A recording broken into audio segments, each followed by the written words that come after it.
Hera fala. Da janela do leque de 1000 olhos, Eos a aurora abre o dia nas montanhas da Arcádia. Ninfas e faunos despedem-se dos vapores azuis de seus sonhos, enquanto o sol atrela calmo seus cavalos. O vento sacode flocos de sereno das árvores mais altas e assovia nos caniços. Eis os domínios de Pan, a terra da música e da poesia. Os dedos de Eos tocam meu colo enquanto entrevejo, a ponta do nariz entre penas de pavão, o monte Artemísio. A canção mais rara farfalha pensamentos assim que a vejo.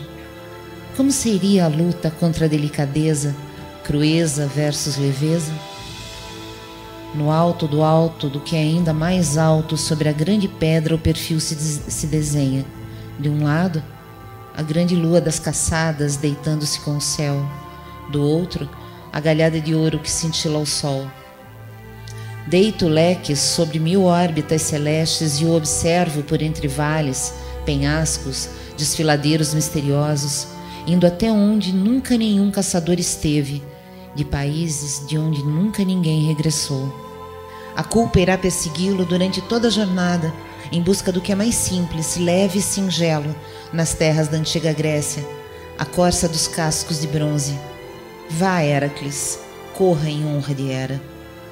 Num dia, fora do tempo, Ártemis, menina, vê 5 corças gigantes molhando as patas entre os seixos negros do rio Anuro. Sorrateira, ela se aproxima. A rajada é esplêndida, considera. As corças sagradas de Enoé, aquelas que pressentem o imperceptível, de imediato dilatam suas narinas e disparam em direções diferentes. A pequena deusa as persegue com prazer até atrelar um quarteto ao seu carro brilhante. Mas falta uma, a mais bela entre as belas, a corça com chifres de 5 pontas que disparou como um clarão para dentro da floresta. Ártemis coloca-se de pronto em seu encalço, aljava de prata com flechas douradas sobre os ombros, sempre tão hábil, sempre tão rápida, a filha dileta de Leto, aquela que vence o vento na corrida, a insuperável caçadora de altas coxas, aquela que só a si mesmo pertence, assim como a sobrenatural corça, que pula todos os obstáculos, que desafia o silêncio absurdo das colinas e de clareira em clareira devora, solitária, todas as lembranças do chão. Ambas são a mesma, pressentem estratégias, intuem movimentos e farejam a umidade da relva recém-batida em um jogo que não se decide entre a velocidade da luz e a leveza do pensamento. Ártemis também é Taígete, ninfa metamorfoseada em cervo, e também a grande corça que agora observa através dos arbustos, deliciando-se com os trevos que alimentam-se os cavalos de Zeus, a dona de cornos magníficos pastando. A cabeça se levanta e por um segundo os olhares se cruzam, as imensas e doces pupilas da gama fixadas no cristalino lunar da caçadora, uma pela outra.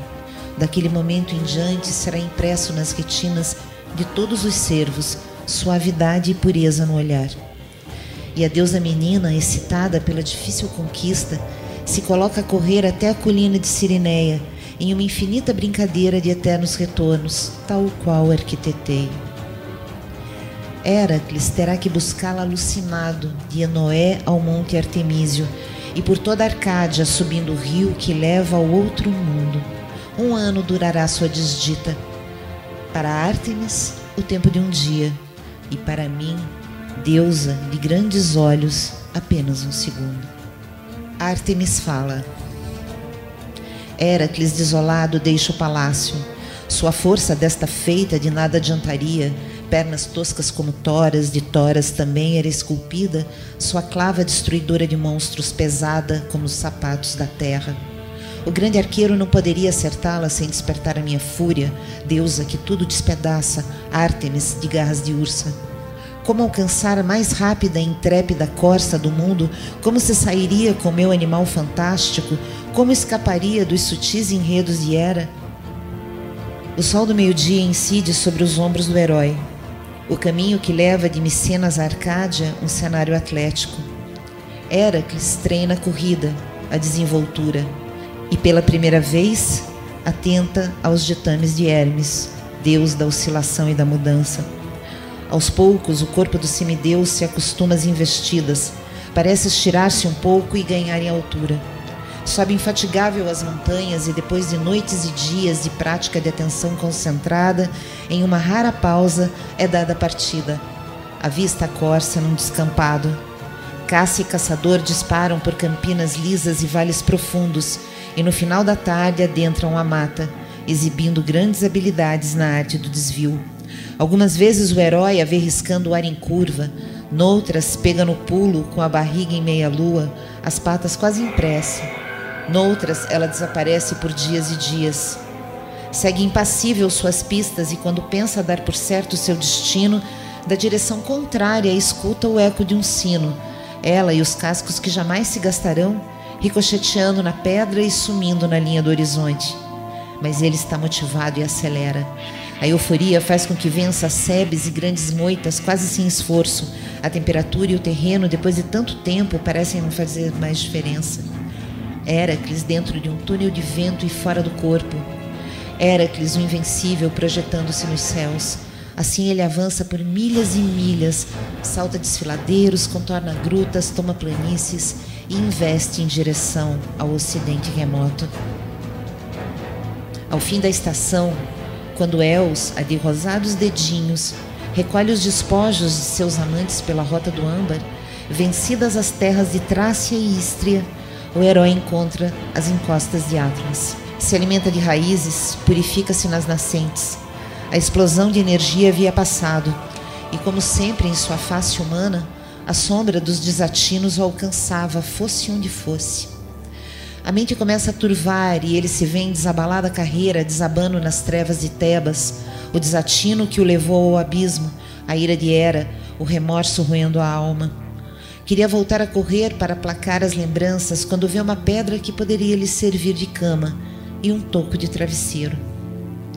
Antes que o fogo apague e a noite derrube estrelas sobre suas pálpebras, deixa-se entorpecer nas centelhas, uma centelha de esperança, que o sustentava nas névoas daquela terra gelada, com o aroma de maçãs do outro mundo.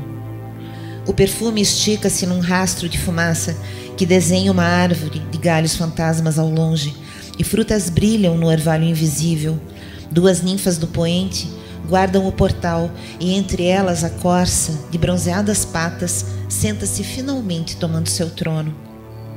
Héracles sonha. Sonha que está na frente de sua casa, abraçado a Mégara, e com as mãos de suas crianças traça nas nuvens um arco-íris. Uma fina chuva misturada aos raios de sol molha seu rosto. Héracles sorri pela primeira vez, em muitos anos, sem nenhuma pressa, e retém aquele minuto no coração.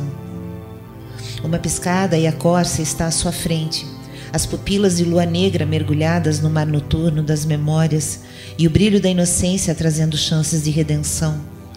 O mundo para, como se fosse o dia sem tempo. Então, a corça torce os chifres forcados e dispara para o sul, os cascos metálicos tilintando na pedra antes do pulo. Hera, que até então cochilara, abre os olhos, sacode o leque, bate suas grandes pestanas de vaca, pestanas tão grossas e afiadas que caem como barras de ferro para atrasar o caminho do herói. Mas Héracles, renascido pela visão dos bons tempos, ignora a deusa e aproveita o minuto de vantagem, o minuto que tornava a corça invencível e que ele havia colhido de dentro dos seus olhos. Ártemis fala. Deusa da lua, donzela do arco de prata, senhora das coisas selvagens e portadora da tocha sou eu, Ártemis, a ursa de mil nomes. Virgem na primavera, ninfa no verão e velha no inverno, 20 náiades de pele azulada e 60 jovens oceânidas de áureo tornozelo compõem meu séquito.